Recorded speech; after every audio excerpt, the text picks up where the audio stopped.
حدیث میں جو آیا ہے کہ اللہ رب العالمین اور اس کا محبوب ان لوگوں سے بات نہیں کریں گے، وہ بڑی اہم بات ہے۔ الغناء، گانا گانے والیوں کے گانے سننا۔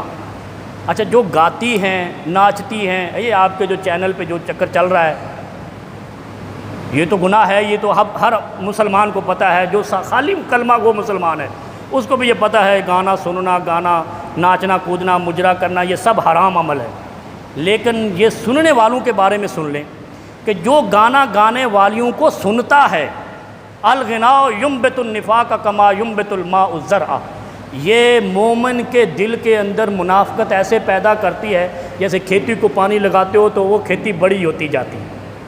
گانا سننے سے انسان کے اندر منافقت پیدا ہو کر بڑھنا پھولنا پھلنا شروع کر دیتی ہے۔ اس لیے بڑا اہم موقع گزرا ہے، اور انہی قربانی کے ایام میں یہ میں نے جو آج باتیں عرض کی ہیں، بنیادی باتیں یہ بڑی اہم ہیں۔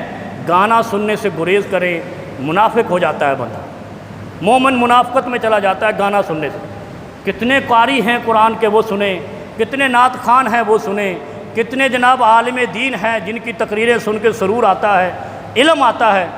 بے علمی کی باتیں، مچلنے کی باتیں، یہ تو کوئی ہدایت کے راستے نہیں ہیں، یہ تو کوئی راہبری اور رہنمائی کی باتیں نہیں ہیں۔ اس لیے ان چیزوں سے گریز کریں۔ جو شخص گانے سنتا ہے، اللہ رب العالمین کے پیارے حبیب فرماتے ہیں اس کے دل کے اندر نفاق پیدا ہونا شروع ہو جاتا ہے، منافقت پیدا ہونا شروع ہو جاتی ہے۔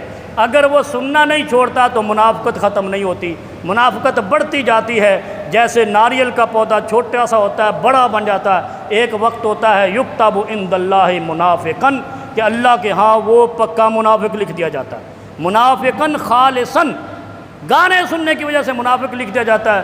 کدھر کی نمازیں، کدھر گئے روزے، کدھر کی عبادتیں، کدھر گئی جناب کلمہ پڑھا ہے۔ اور اللہ رب العالمین کہتے ہیں اگر گانے سننے نہیں چھوڑے تو منافقت بڑھتے بڑھتے بڑھتے ناریل کے پودے کی طرح اتنی طویل ہو جائے گی، حتیٰ کہ اللہ رب العالمین اس کو منافقاً خالصاً لکھ دیں گے۔